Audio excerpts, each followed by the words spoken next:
Hi guys! I have another chapter for you in our Ready Freddy book, Stop That Hamster. I did not get to post a video yesterday, so we are on chapter 7 today. The last chapter that we read, chapter 6, was one of the longest chapters we have ever had, but it was all about how the hamster got loose and how Robbie, Freddie, and Susie spent their night while their parents were sleeping trying to find Harold. And luckily, they found him, got him back in the cage after he escaped a second time. So, our chapter today is called The Morning After. The next morning, Robbie and I were so tired. We didn't wake up until we heard my mom calling us from downstairs.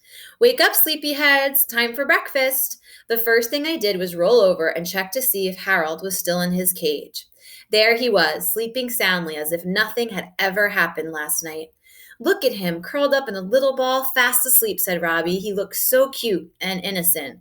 Yeah, no one would have any idea that he almost got in my worst trouble of my life last night. I still can't believe that your mom and dad didn't wake up. I know. They have no idea what went on in this house, and I plan to keep it that way. Good morning, boys, Susie said, smiling as she opened the door and stuck her head in my room. Don't you ever knock? Did you all have a good night's sleep? Haha, very funny. Now remember, we have a deal.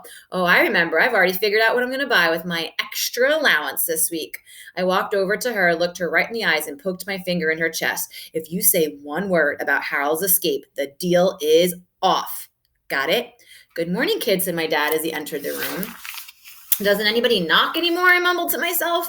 What was that you were saying about Harold, Freddy? Asked my dad. I stammered. Freddy was just telling me he was glad Harold didn't try to escape last night, right, Freddy? Said Susie, turning to look at me. Yeah, right, I said. Then I turned to her and mouthed, thank you.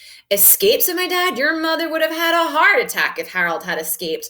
Let's go, my mom yelled. Where is everybody? The food is getting cold. We're coming. I grabbed Harold's cage and we all headed downstairs. What took you so long? Your breakfast is already on the table. Sorry, Mom. We're just moving a little slow this morning. We sat down in our chairs. I put Harold on the floor next to me. Then I rested my head in my hand to keep it from falling in my plate. Oh, let's stop for a second. Let's think of when this has happened other times. There's been many books where Freddie has had a really rough night and he has not slept well, and he goes to the table, he's there for breakfast or even sometimes dinner, and he puts his head in his hand, and what typically happens? So he usually falls into his food. It's been oatmeal, and I think one time it was like a casserole or something.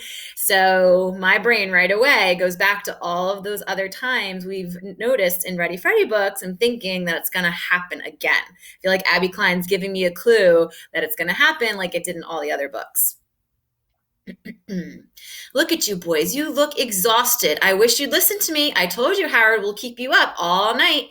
You have no idea, I muttered under my breath. I tried to change the subject. Thanks, Mom. You made my favorite breakfast, chocolate chip pancakes. I knew that hamster would make a lot of noise and you boys wouldn't be able to sleep, my mom continued. I wish you would just drop it already. Wow, these pancakes sure look yummy. You should have put him in the kitchen. He would have been perfectly happy in here and you wouldn't look like zombies. Apparently, she was never going to let it go. Okay, I get the point, Freddie said my dad. Don't be rude to your mother. Sorry, Mom. I'm just really tired, I said with a big yawn. Freddie's not typically rude. That's one thing he is not. Susie, yes, maybe. Max, yes, maybe. But Freddie is not typically ever rude unless it's dealing with Susie.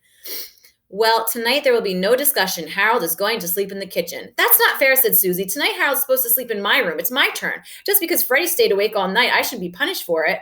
We'll talk about this later, Susie. Anyway, what was he so busy doing last night, my mom asked. I looked at Robbie looked at Susie, and Susie looked at me. Well, as you know, Mrs. Thresher, hamsters are nocturnal animals. Go, Robbie, tell her some scientific facts. Maybe she'll stop asking so many questions. In the dark, it's harder for their predators to find them. That's for sure, I thought. I didn't think we would ever get to find this little guy. At night, they're very busy hunting for food and getting exercise. Good things we don't have to hunt for our food, I said, shoving a big piece of pancake into my mouth. Freddie, take smaller bites, please, said my mother. Where are your manners? These are really yummy, I said with a mouthful of pancakes.